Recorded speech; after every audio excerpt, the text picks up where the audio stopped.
that right now we're fixing skin and we're changing eyes and we're whitening teeth with, just a slider. At what point can you take an image like this and change the lighting setup? When can you change her skin tones? When could you potentially shrink her hair down or make her hair bigger? It's probably going to be in Luminar 5, So at the end of the day, oh my gosh, who is this software for? I think this is for amateur photographers and photographers who are just starting to get into high-end editing and they want more possibilities. There's no doubt that this is more powerful than any tool I had 10 years ago. And it's so much easier to use than trying to learn something like Photoshop where I'm going into, layer masks and, doing all that crazy stuff. This is definitely a big leap forward if you're just trying to get your feet wet. But at the same time, this also, Luminar 4 plugs into Lightroom and it plugs into Photoshop. In fact, I can come in here, look at this. I can come up here to filters. Here's Skylum software, Luminar 4. I can click this and it's just gonna throw this image right there into Luminar. So if I needed to edit a picture and I wanted to do really intense skin retouching or something, but then I want to do a quick, I can see where this is just part of my workflow. It doesn't have to be a complete software that replaces everything that you're used to. You can plug it in and use it exactly as you like. So this was pretty interesting. If you guys want to get your own copy of Luminar 4, what's nice is you can download this and try it out absolutely for free. I wish they would make an iPhone app for that because that seems like where this would really be pretty wild. If you could just take pictures on your phone and then apply these settings right there on your phone and upload them to Facebook and Instagram. Pretty big game changer, but if you want to try getting your own copy, definitely head to the link below. If you want to learn how to do super intense skin retouching and sky replacements in Photoshop, head over to fstoppers.com/store where we have full-length tutorials from some of the world's best photographers. They go really, really deep into post-production.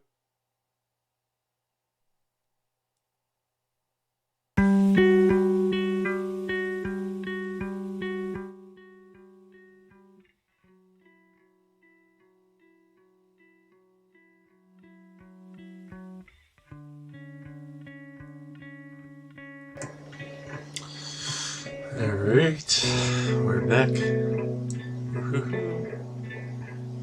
Let's see. Let me just set things up. So I'll be doing a tutorial on my workflow with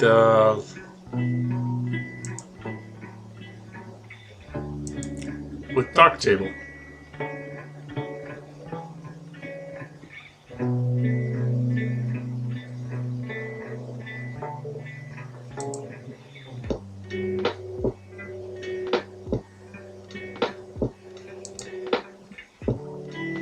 Okay, so first thing we do,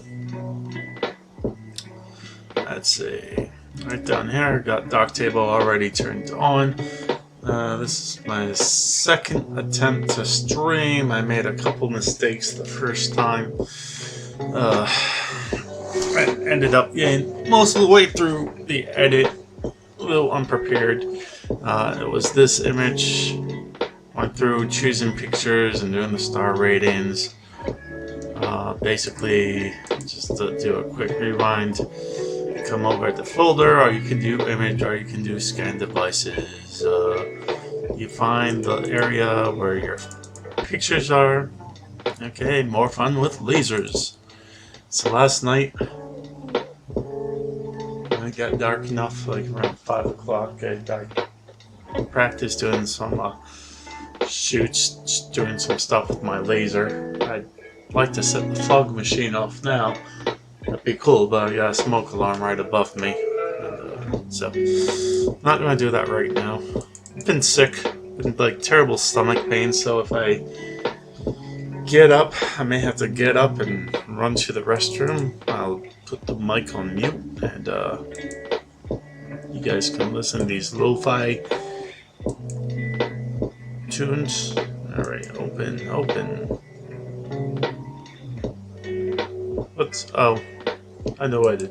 Alright, so I'm already screwing this up. More fun with lasers. Okay, so open. Yay!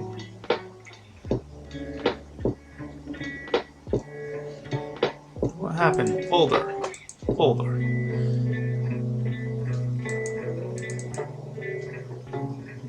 Alright. Open. Okay, yay! Alright. And then So you open up your pictures, your images. We're in the light table portion of Darktable. Okay, and this is version 3.0 ORC2. So it's the latest version available for Windows. It's a little bit different. So you got these three main sections. You got the light table, which is your film strip. These are all your images that we will be editing. Then let's see. Then you got your dark room, and this has all the modules you'll need to change the image. Over here you got your map. If you want to add map to your EXIF data, you can do a slideshow. I don't want to do a slideshow. Let's see. I'm going to have to restart this. I bungled it up. No. No. Slideshow. Let's see. What is going on? So, I wonder if this has to do with the streaming software running in the background as well. Image information during your slideshow. Here, let's restart this. Got a lot going on this computer. Still not the most powerful computer.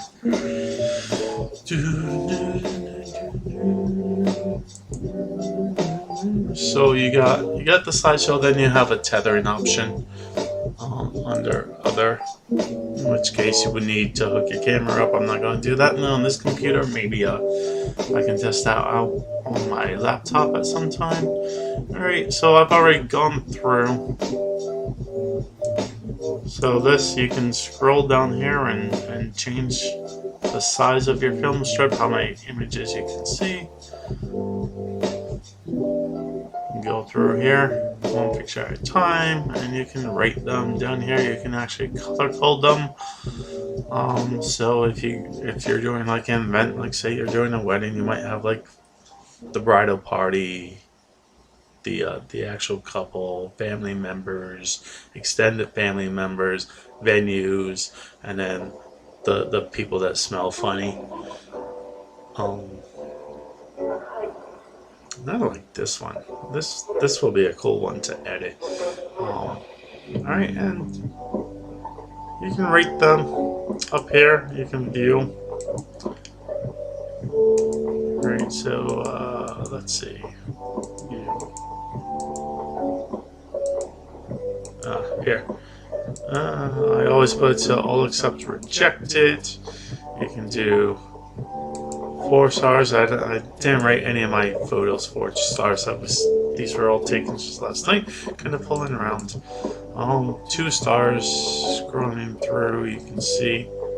Okay, there's a 3-star one. I like that one too. That's cool. But you can't really see the laser behind it.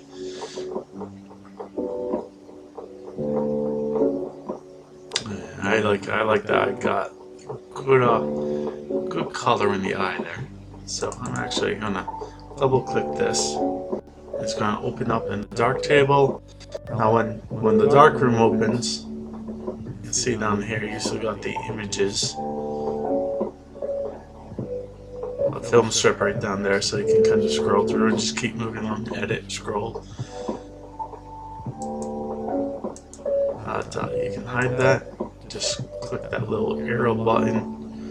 I got this bar that keeps bouncing up and down when I get too close, so that's a little bit annoying. Okay, so you got your history stack over here. You can take a snapshot as you're going along, so I'll show you guys that. You can press your history stack. Something I need to get better at, and this is why I didn't do last time. You can duplicate your image up to the point that you got, and that way if you accidentally destroy your history stack, you're not starting all the way up the beginning. Color picker, Nice little color picture there. Tag in image information. So here you go, the EXIF data. This was taken on my Nikon D700, which is a full frame camera. Oh, this is local copy, no, model D700 Nikon. I have my 85mm f1.8 lens. It was set at f8. The exposure was 1.6 seconds. Again, focal length is there. My ISO 200. It has the image width and height. Export width and height is currently set to 0, so when I export, it'll be at its largest. I'm not sure why the net filter here is showing. It's kind of weird. Because when I last had it open and doing the snapshot thing. Alright, so let's see. Let's start with this right here. This group is your modules that are activated or have been activated during the process. Camera. I could change it to flash. I have my camera settings kind of cool though. I'm going to keep it at the camera white balance setting, and then let's see, I can bump it up a little, the temperature. I don't want it all the way up to like 4,000. I want it to be a little bit cool, on the cool side. And if you got a slow computer like me, you may have to just kind of work through some of these steps more slowly.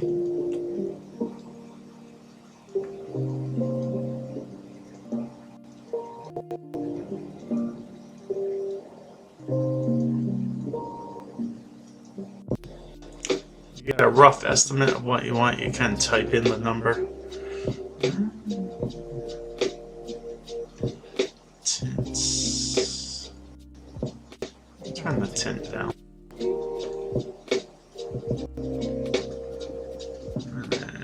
Let's see.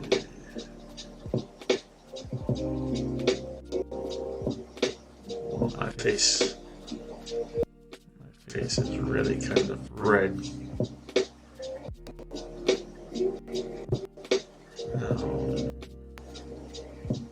So I'm gonna leave that there for now. Not quite what I want, but I don't want to go too far. I get something totally bad, as I usually do. Demosaic, that's how many, that has to do with pixels, how they're processed. You got PBG fast. I like to choose Amaze. Color smoothing, I run it through 5 times. So this is going to be slower, but it's not really that much slower, even on an older model machine. You get kind of a nicer color rendition.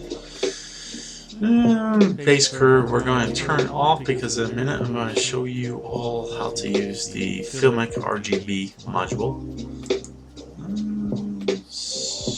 And then the output color profile, I'm going to change that to Adobe RGB, which is a wider color gambit.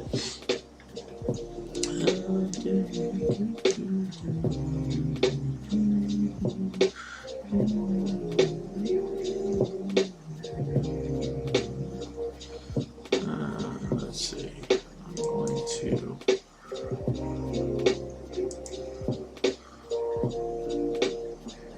to come on.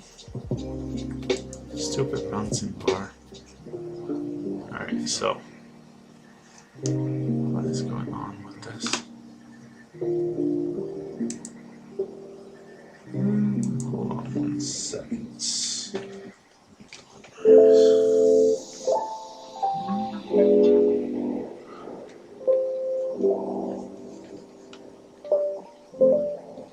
Alright, so I'm just expanding it so Darktable sticking out my whole screen. Oh. Right down here, This will show you any over or underexposed areas. I don't think we really have any under or overexposed areas. You want to do this prior to doing the Filmic RGB module. Alright, so I'm going to turn this off. You gotta be very subtle with this module. It can get very funky very quick. Over here, you got the hamburger lines. You got a bunch of different exposure presets. So each one, they kind of go up more and more. And you get this nice little pastel color thing. I like this really deep looking one. It's pretty cool. Alright, now a lot of the modules you can, if there's a slider like this, you can adjust it. It's more for visual reference right here. You adjust it by going to these sliders right here. So in the scene part of the module, we're going to start by adjusting the middle grays.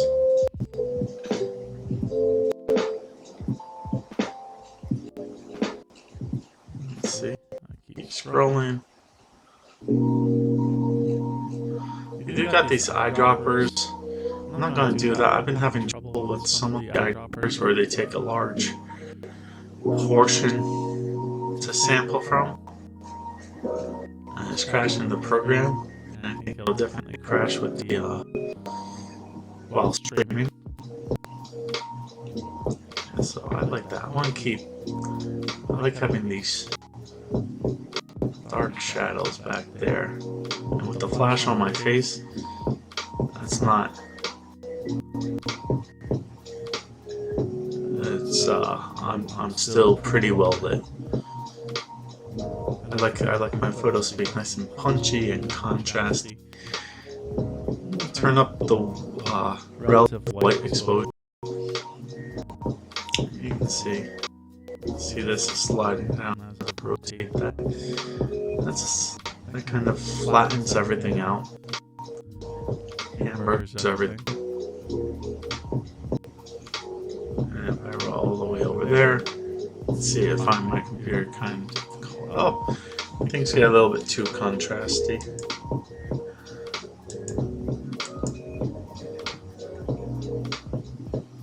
Now, if you want a little bit more fine control over this, which you may need, especially if you're dealing with blacks, you can just left click on the triangle, and along with just kind of letting your mouse slide over,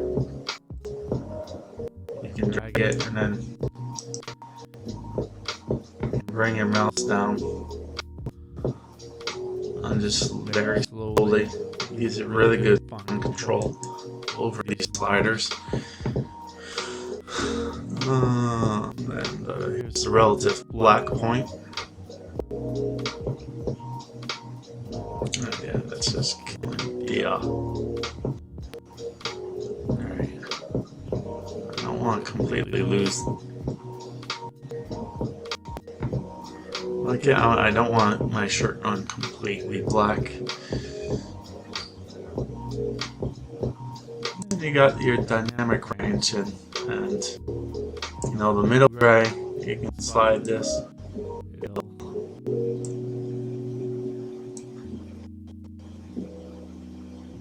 Just the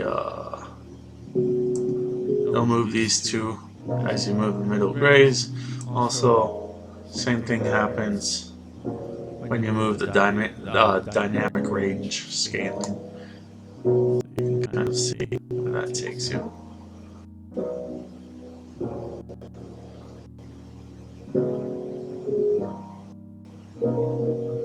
And you'll notice it kind of also affects this weight here, the dynamic range.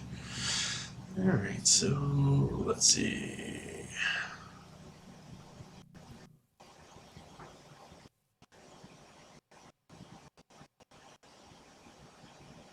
Right there, I like that. I like that, that's good.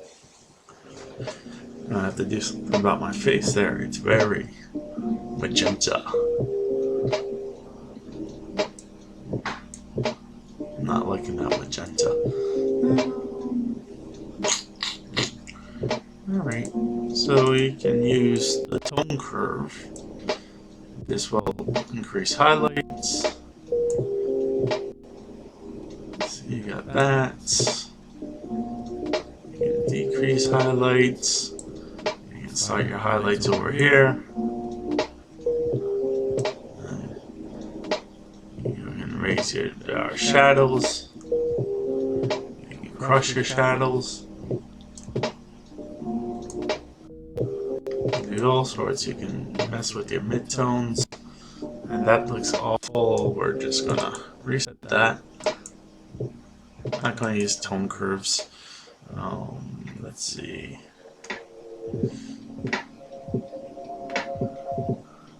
Instead of using the tone curve, though, there's the RGB curve, tone curve, the RGB curve. And with this, you can do about the same thing. Right. So up top is your highlights, down low is your blacks. And these are your shadows. Let's see, it's very sensitive. Let's see if you can really tell how sensitive it is. So you can make like a slight S-curve with this. This little symbol right there, we'll just reset it. This is all your RGB colors, your red, greens, and blues all linked together. Down, drop down under, and you can break it up into independent channels. So I'm going to do this. Here I'm going to sample a little bit of my face. This says right here, so I'm going to actually try and drop that just a little bit. Desaturate just that little bit of my face.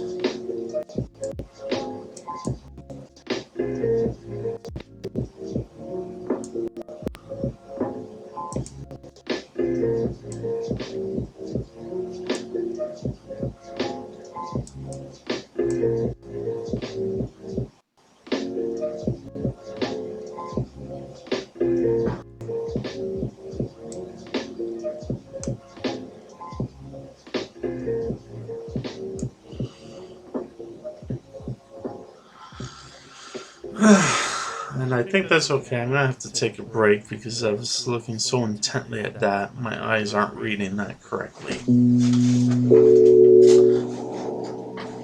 I think what happened was I slightly had raised over here.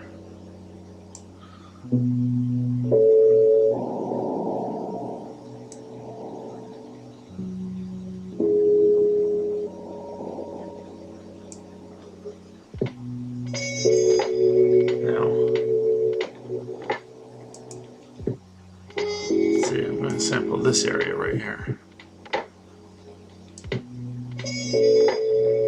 So that's actually kind of close to my face.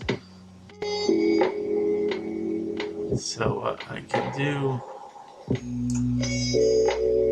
if I want to make this, I can, there's a duplicate. I could duplicate this, make a new instance.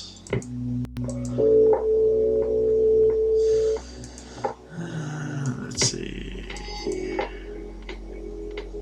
Now, remember, that's kind of right on my face right there. Some of those tones, these orange tones, right there. They're red tones. So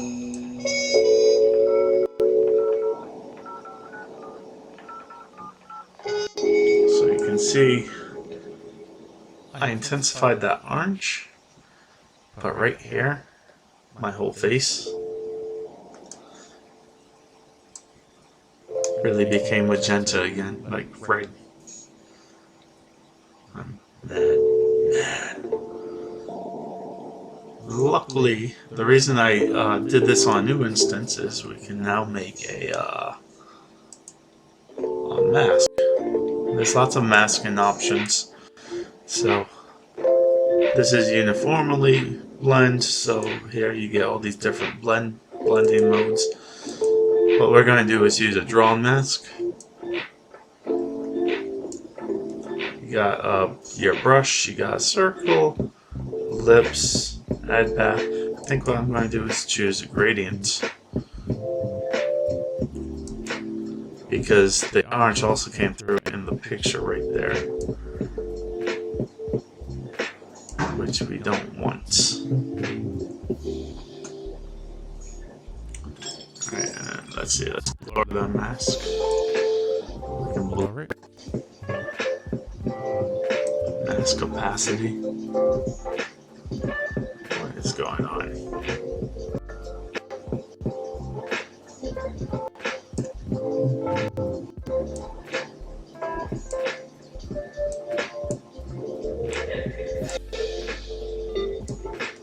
So, okay, here we go.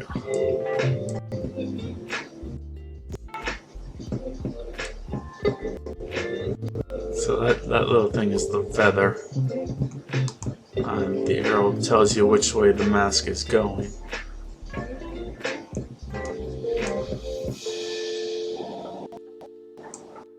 And you can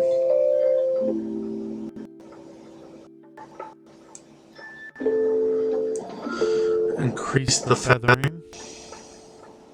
Click on that. Oh, no.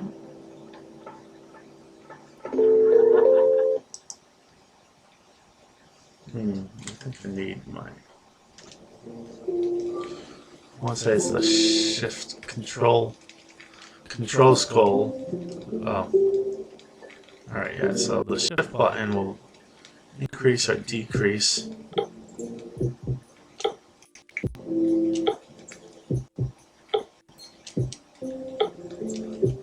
No. What is going on here?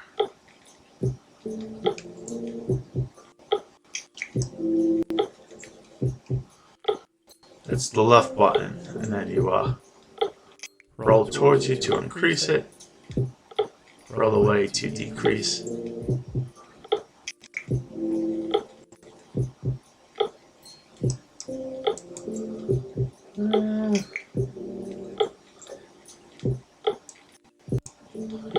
Change the opacity. Where did my mask go?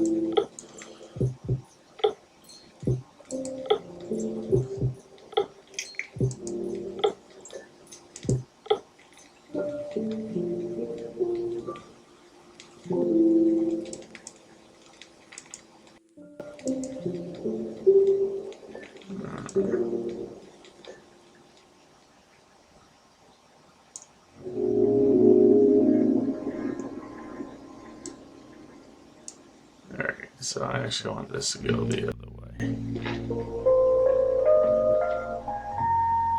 And you gotta give it a second to its...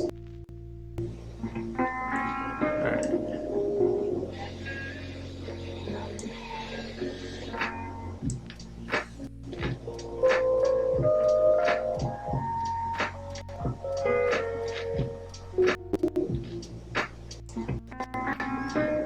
And you got your feathering radius right here, so you can still change that by a slider.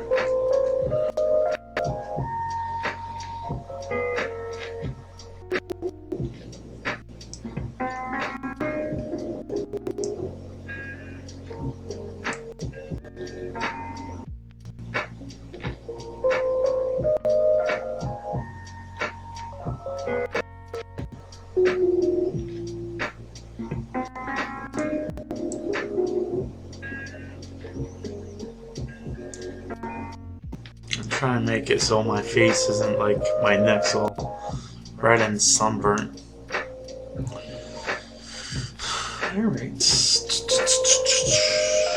Mask opacity.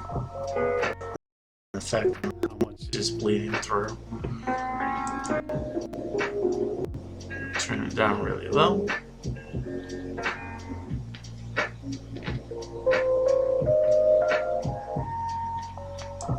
turn it up really high. And you can see it right down there. My color came back. Another way of doing this is doing the drawing, or you can do a parametric mask. I'm not going to do that right now. What I will do, if you want to see where your mask is affecting, you got this little yellow button right down there.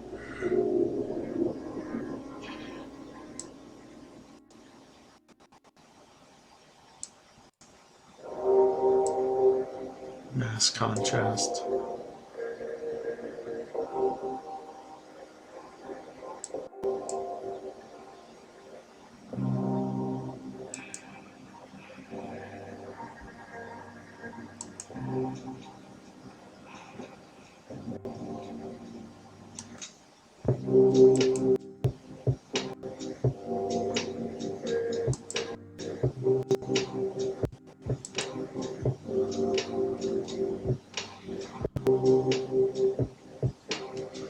You can see, and that's probably pretty good if you want to see what it looks like without that. And then to get rid of this line right here, oops. This would be for any of the mask options, which I think is especially helpful with the brush tool. Is you do this, you can hide your mask. Alright, so let's see. Duplicate. Let's make a duplicate for now. You can see if I scroll down here, there's my first duplicate. Scroll back up, what we'll do is take a snapshot of where we are. Click the original. So right now, there's the original. Click that. RIC. And much more punchy that photo is. But we're not done yet. Going to sharpen the face up a little.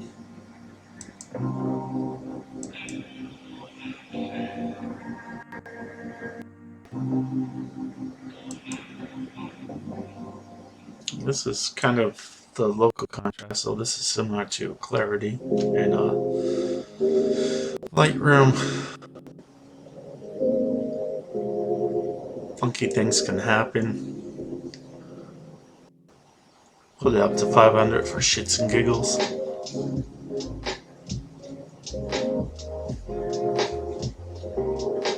Actually, that's not too, oh wait, you know what? So that's...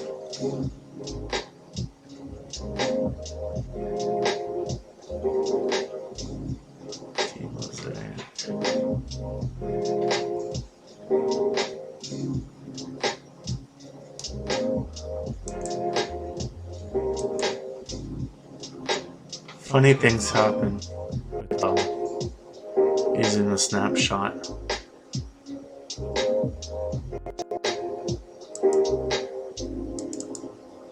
See if I can get back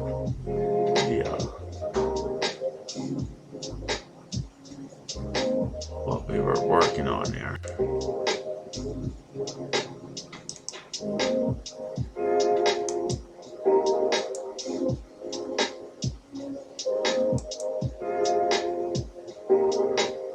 Hold on.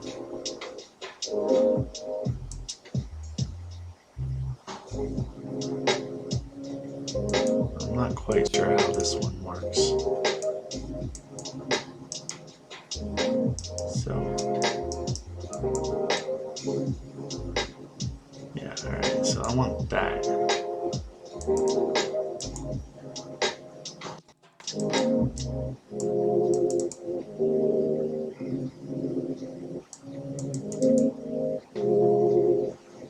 There we go.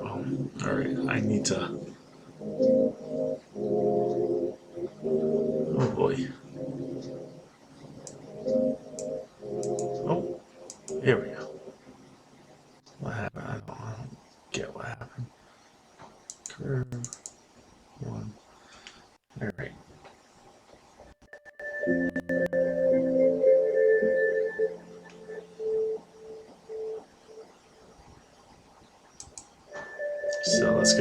snapshot. I'm going to take a quick break. I'll be back. Enjoy the music. Give me 5 minutes.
I do that?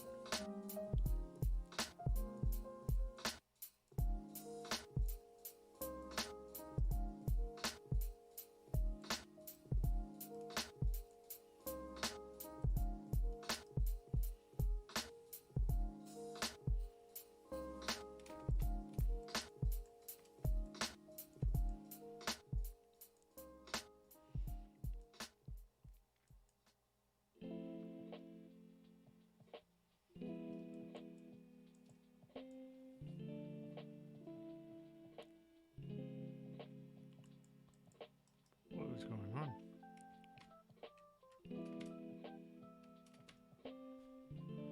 Why is it?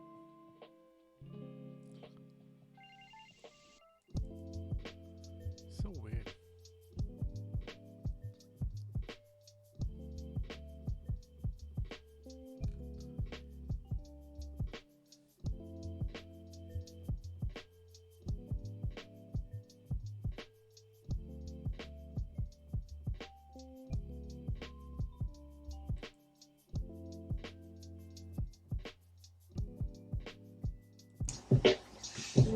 Alright, so I'm back. I was just kind of trying to figure out this duplicate manager module. I'll have to read the instruction pamphlet.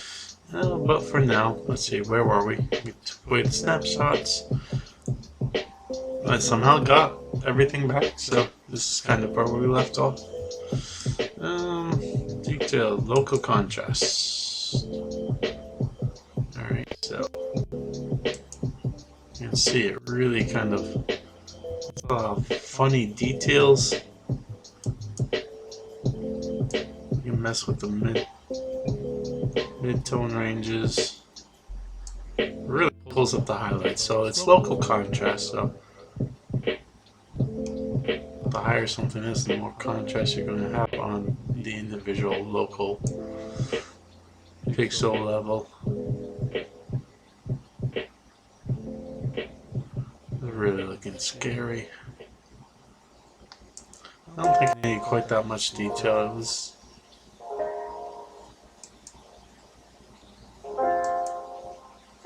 bring that up. That looks pretty badass right there. Although I think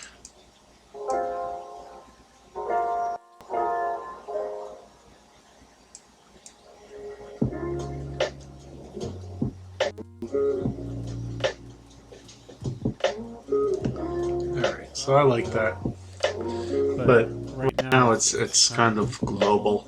I really just want to do this on my face, maybe the keyboard too, maybe a section of the keyboard. So let's get the drone mask. For this one, mask I'm going to use this. Now this tool is very odd. You click, you set your points, and as you do this, you may notice a little tiny loopy thing that goes up and it makes this circle. Just know that wherever you set the line, that's where every time you click down, right click, that's a point for your tool to anchor tool, and you can go back and change them. It's fairly intuitive in that way. Just gonna outline the whole hat here.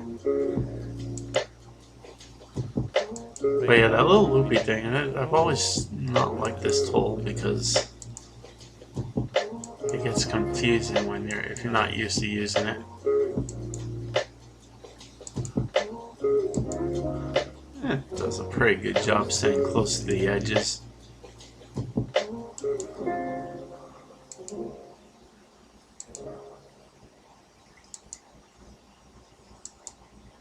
And now where you anchor it to, you can see right there.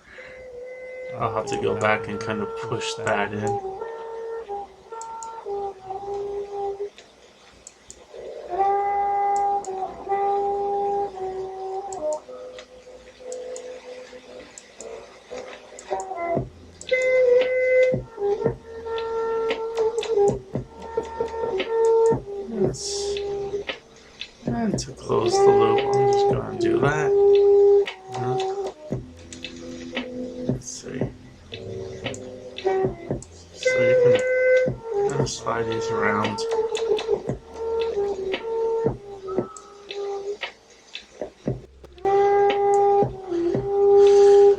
see with this mask, you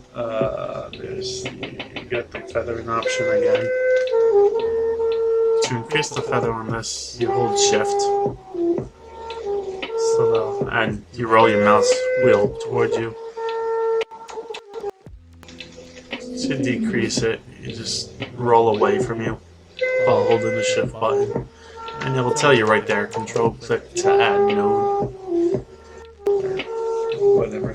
Not telling me the information I want to share.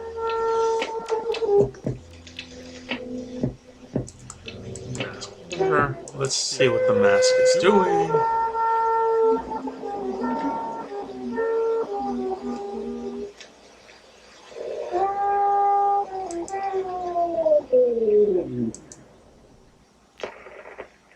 Mask opacity.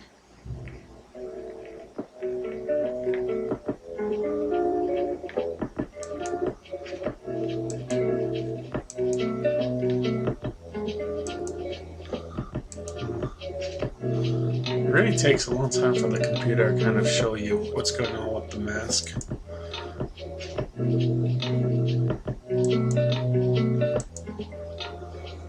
And I keep clicking things, making it worse, so I have no idea what it's doing right now.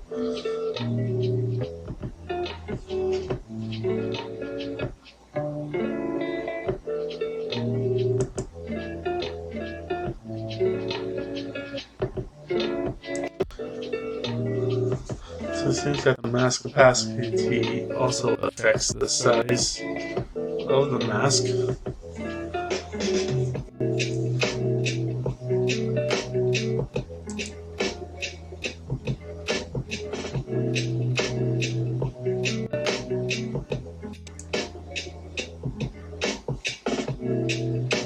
It's right there, seems to be good.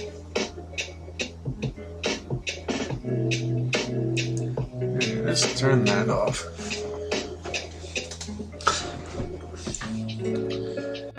Alright. So you see, got lots more detail there in the face. I think you can see.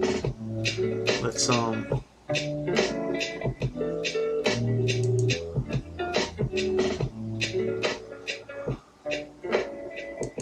didn't really like that one. Yeah, I want to delete that one. Let's go. Alright, so local contrast. I want to take a snapshot of this.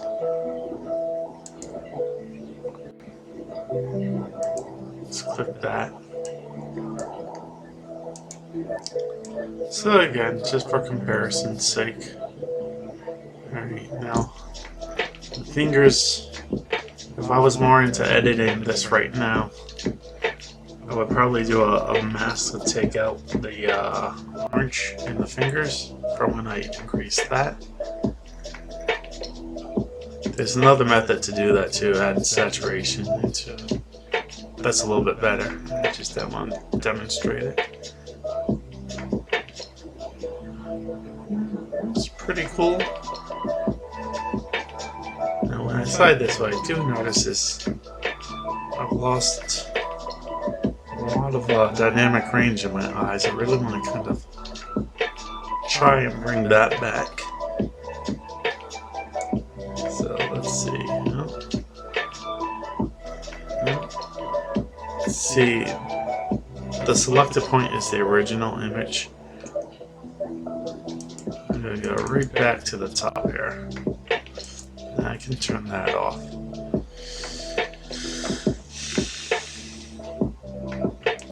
Compress the history stack.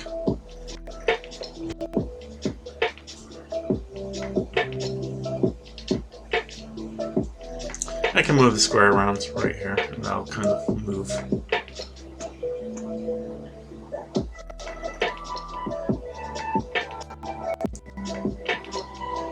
And then let's see, white balance, crop. We'll come down to the exposure manual.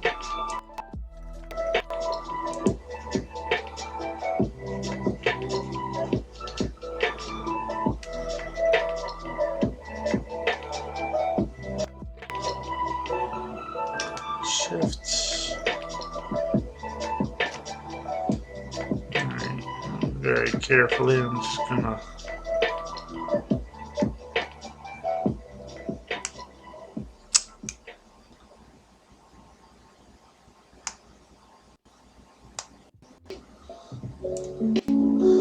So that's one eye, and then I need to do the same thing over here.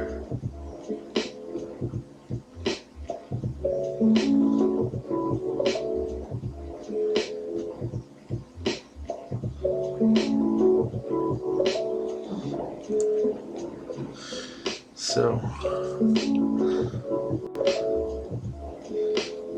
turn that off, and then I am going to, let's see,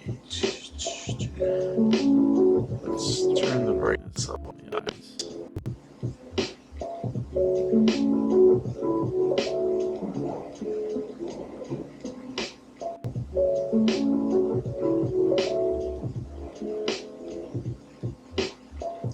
Something happened. Oops. Alright, yeah.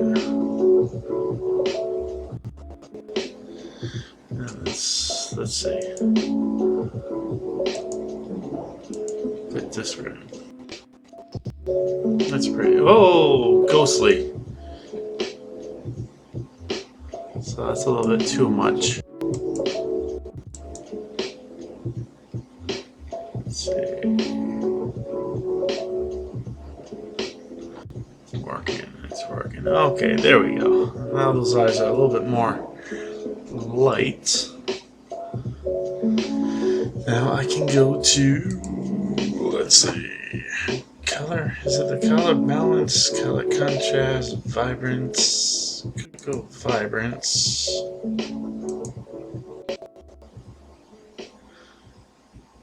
This is cool. No mask used. The draw mask. And I can go down to the same one we used for the exposure. So there you are. Bring the vibrance up. I'll just close that down.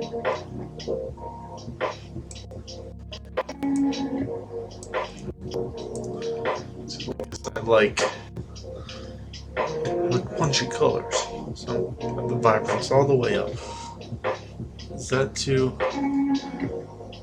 Let's see. Do we like that? Turn the module off. I don't know if it made that much of a difference. I'm sure it did. It's very subtle sometimes. It changes. Color contrast, color lookup table, color mixer, color lookup, color balance.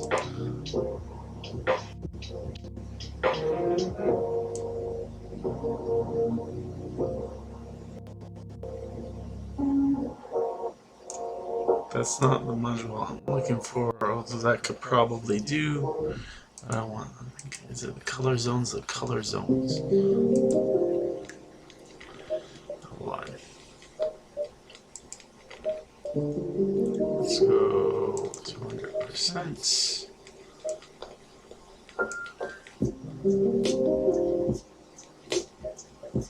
Alright. Alright, maybe we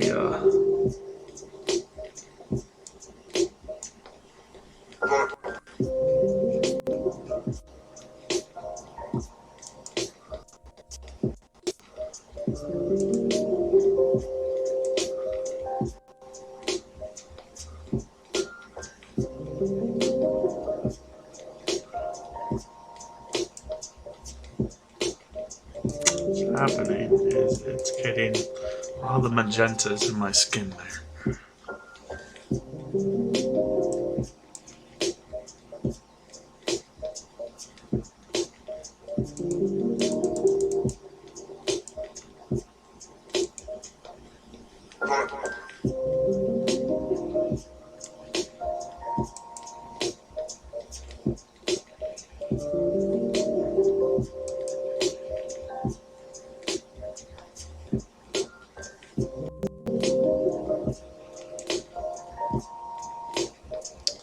Alright, that's the green, so I wanna, oops.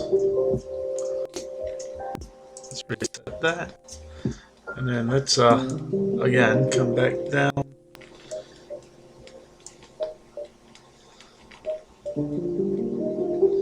Mask used for the exposure, same mask for the exposure. Let's get rid of that. Let's see what happens. Let's add more greens.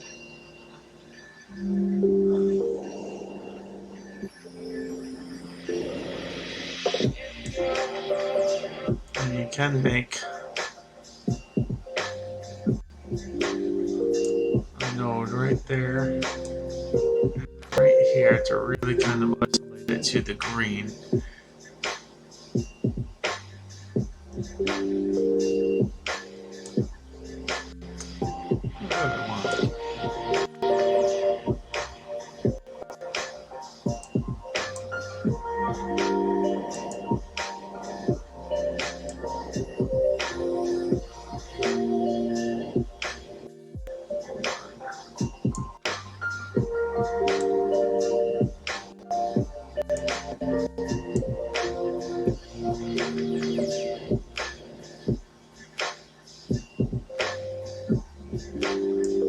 Just kind of fucking around, testing shit out. Alright, so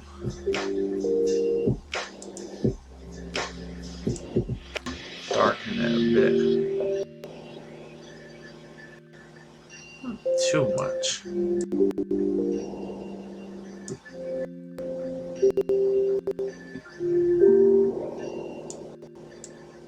Yeah, just a little.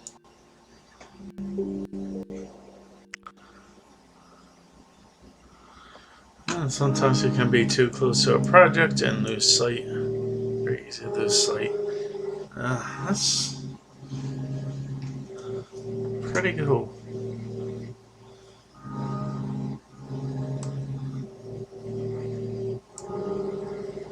Alright, let's see. Mask blur. Let's blur the mask. Make sure it's affecting the whole area how we want it to.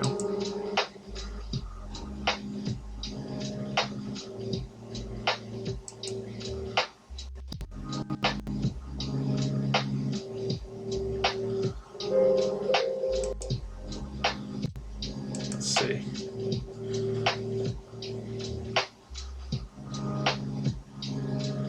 Ooh. Oh, the dark eyes.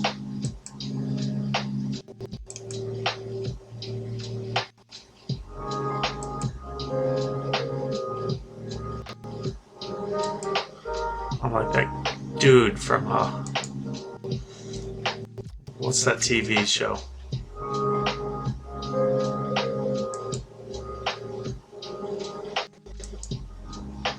They have the snake eyes.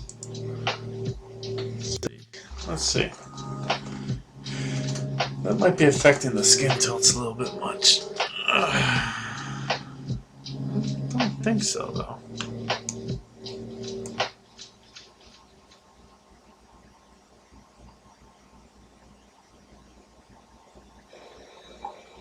So you can see it's all pixelated. That's the demasculating.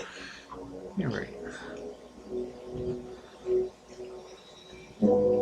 So that's pretty cool. Now I'm kind of done with this image. What I am going to do though, look kind of pasty, and what I like to do is I like to split tone.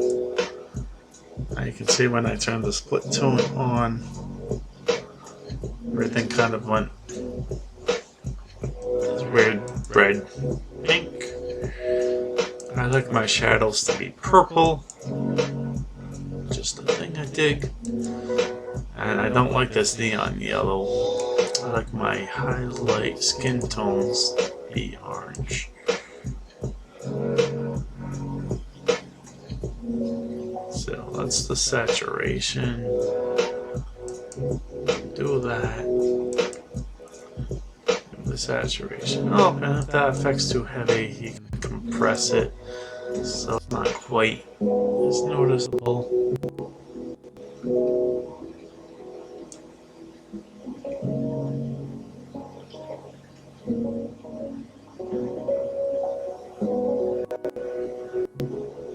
You can always change the hue. So if I say I still look too sickly there.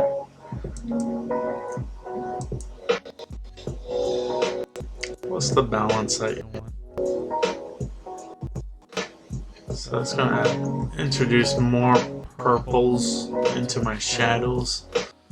Let's see if I go down, everything kind of becomes purple. So you have to strike a nice balance. Maybe I want more yellow. Nice opposite color on my highlights.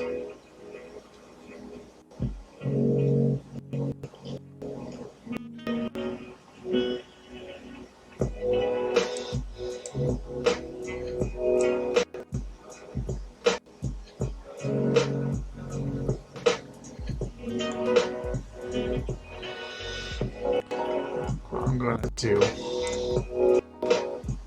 is I'm gonna have to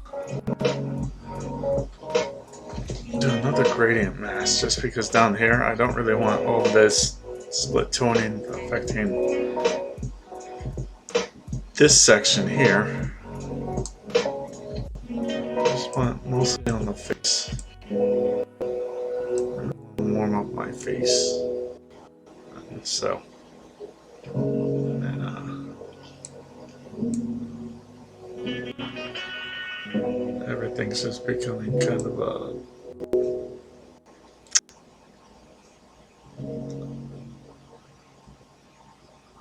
yeah, you know, maybe alright.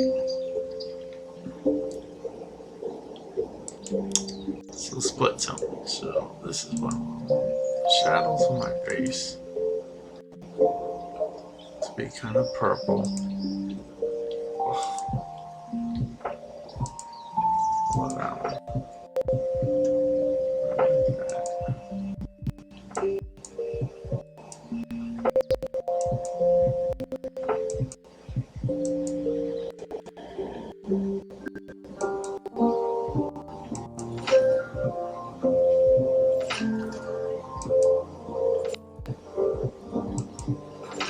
Since the more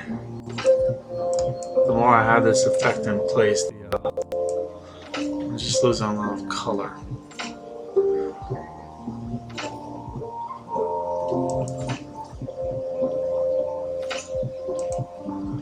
So I'm going to let's see.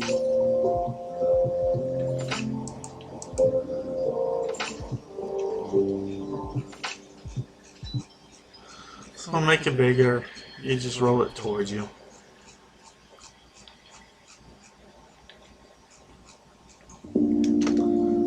Shift. Again.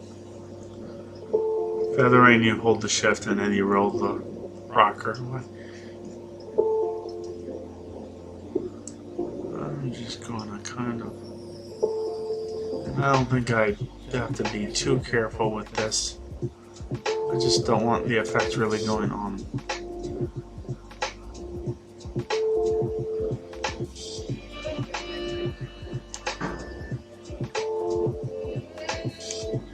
Mostly in it, so what I'm going to do, probably could have just circled the face and then you can actually invert the mask.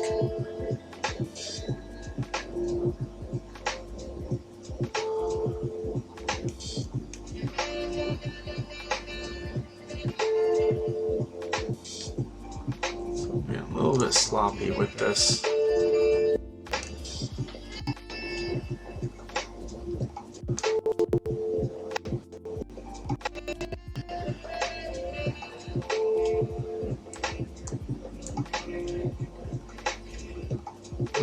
Oh.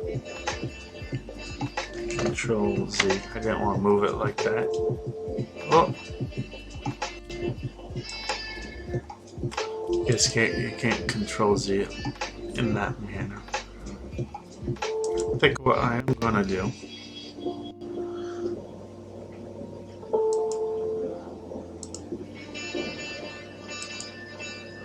And again, this is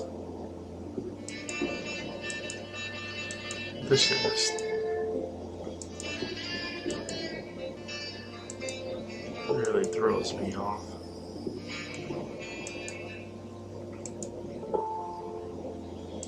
Really, that loop thing really, it's weird when you're looking at it because it scoots up like a friggin' caterpillar. And you kind of think that your points are doing something that they shouldn't be doing, which is frustrating, especially if you're not used to it.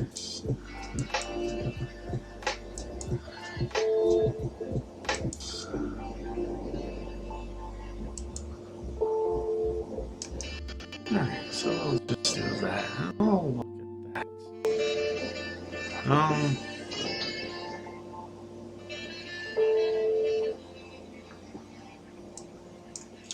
Two shapes in use.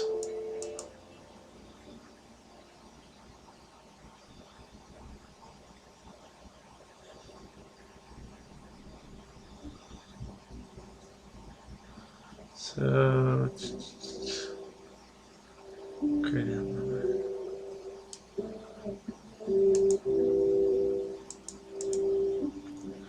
If you come over here to this side, you can scroll down. You got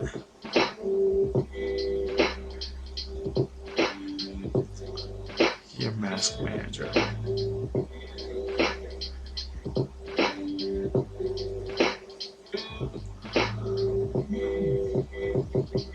Gradients.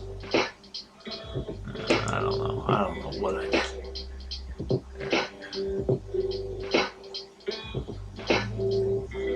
Okay, here, invert here.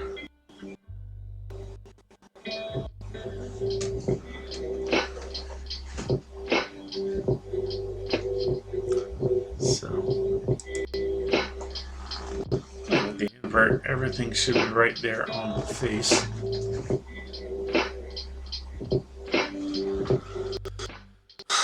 No, we want it the other way, so we're going to invert it again.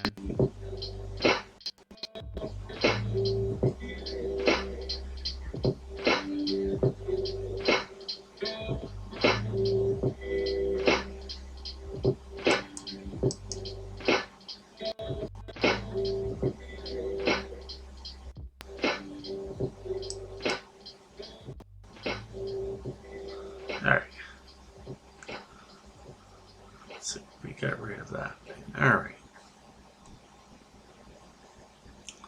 So let's hide that mask.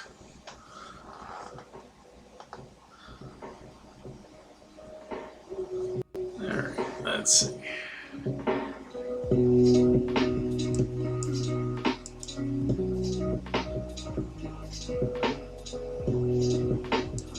Yeah, so I'm not too.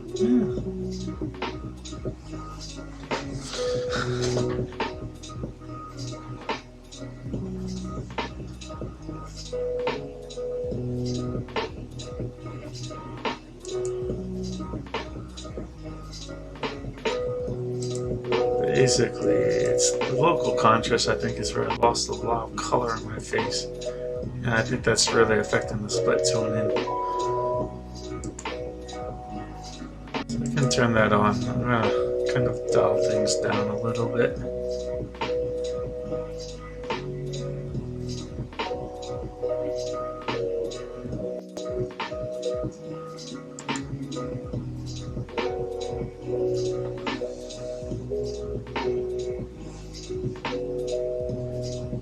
Yeah, that's not.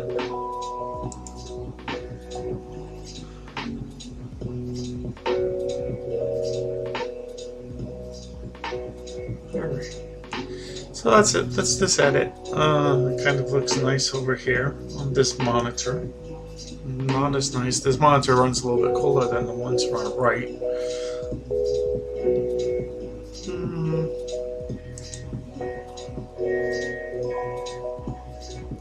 I need a break from this image. I think that's all I'm going to do for now. I'll have to come back in and maybe do a reboot of it. I like to do some different things, but just for comparison's sake, let's see, let's do a snapshot.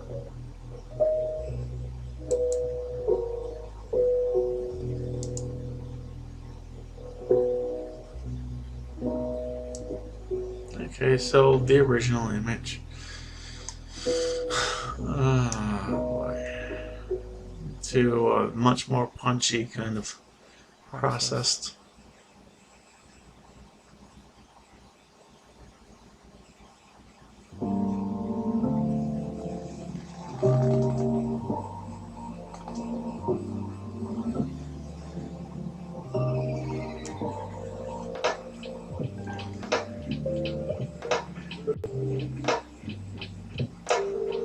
Just balance. Turn the temperature up just a smidge.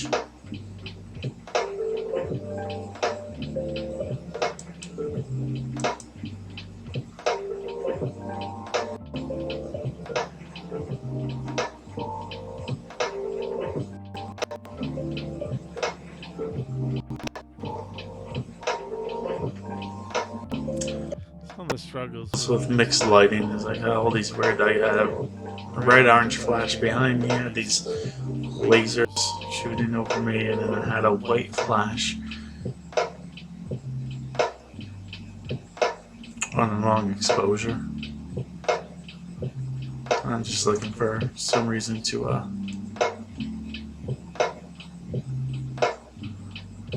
some kind of excuse. And my laser machine sounds like it's getting tired. Making weird buzzing noise. Cheap laser machine. Looks like dying.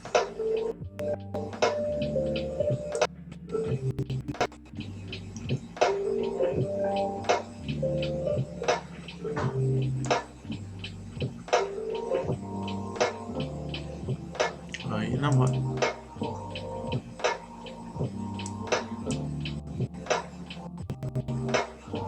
Can't see the changes because we're looking at the snapshot.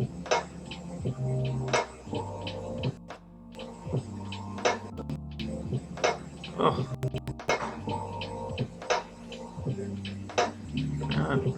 Back to the beginning. Full circle in editing.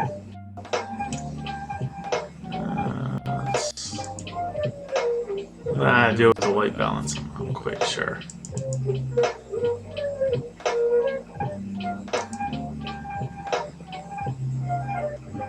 Alright, so that's it, folks.